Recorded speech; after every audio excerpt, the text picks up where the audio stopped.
Pam Parsons, the Liberal MHA for Harbour Grace, Port de Grave, was one of those ministers on the move and going for re-election and into a whole new world, I'll bet she's about to tell me.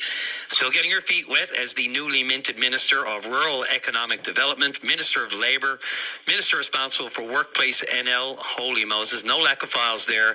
And Minister Parsons joins me on the line now. Good afternoon, Mr. Parsons. Good afternoon, Brian, from beautiful Harbour Grace, Port de Grave. The sun is shining, and it's just beautiful out here today. So hello to you and all your listeners. I know it's lovely there. It's very similar here. Although I have to say, I just ran across the street a few minutes ago, and the wind is a northerly. Oh. So it's not as warm here as I thought it was going to be. I started to walk down, and I was kind of surprised because she is around 22. But it's lovely here, too. Thanks for finding some time today. How's the new job? Well, like you said, it's new, and I come from Women and Gender Equality. I was certainly grateful to serve in that role, and I was very happy to work with my team in that department, and of course our stakeholders across the province to get some wonderful work done, some great initiatives started, and so now it's on to, I'm very honored to take on my new role of Minister for Rural Economic Development, Labour Division, as well as Workplace NL, as you mentioned. And so there's a lot of files here, and I must say, so far so good. The staff in that department is outstanding. The professionalism, the knowledge that they have, and I will add, it's a strong team of women, in Labour Division and Workplace NL, and of course with the Rural Economic Development, it's Dr. Rob Greenwood. So there's lots of brain power in these departments, if you will, there to support me, and I'm actually in the process of meeting with stakeholders because there are many, and it's so far so good. Like I said, it's just it's never a dull moment in government across any government department. But I really look forward to taking on this new role, and as we know, Brian, this is a new portfolio with a focus on rural economic development.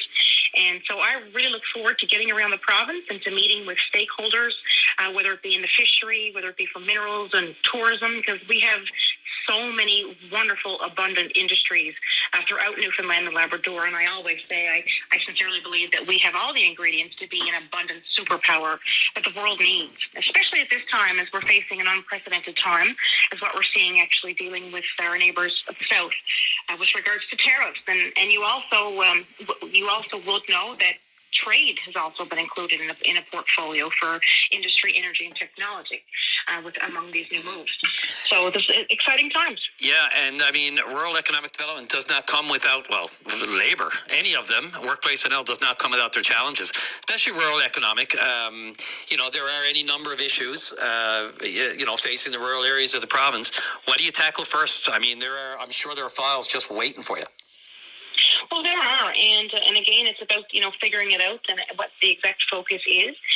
But I will outline that in our budget that we just passed, and hats off to our Deputy Premier, Minister of Finance, Minister Cody, for doing a tremendous job. I think it was her sixth budget that she has now brought in, and there has been amazing investments for rural economic development. For example, Brian, $35 million to the Department of Industry, Energy, and Technology, and this is to drive research, commercialization, and business growth.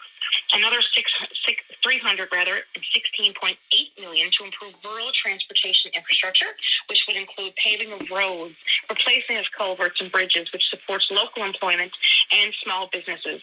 I mean, these are just some, investments. $120 million in federal provincial funding to bring high-speed internet to more than 40,000 rural remote and indigenous homes, unlocking.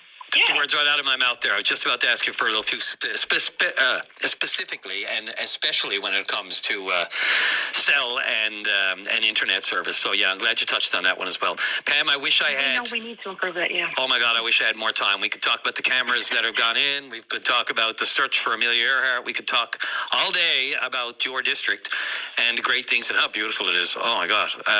It is indeed. So I invite everybody, if you're looking to make that excursion around the bay this summer, certainly come to Harbour Grace, Port de Grave. We have a lot of history here. It's a scenic, beautiful district. Of course, our fishing community in Port de Grave. But Amelia, as you did say, I will touch on that. As we know, someone stole Amelia. Very unfortunate. We have such a rich aviation history in Harbour Grace. Yep. But that said, the residents, hats off to our volunteers, our residents, the town council, stakeholders. Everybody is excited and want to see Amelia replaced and brought home. Absolutely. So I was happy to announce, so before I left the portfolio for Women and Gender Equality, $50,000 toward a new reconstruction project for a new Amelia Earhart. Yep, and we actually touched on that this morning on your VOCM mornings too. We're going to follow up on that, and you never know. We may find her, and if we could put her back together, we could put them together as twins, and twice as much beautiful history and heritage for Harbour Grace. Minister Pam Parsons, thanks for the time. I'm all out of time. Thanks for calling in, and thanks for finding the time. I look forward to speaking with you again soon. So everybody stay safe and enjoy the sunshine.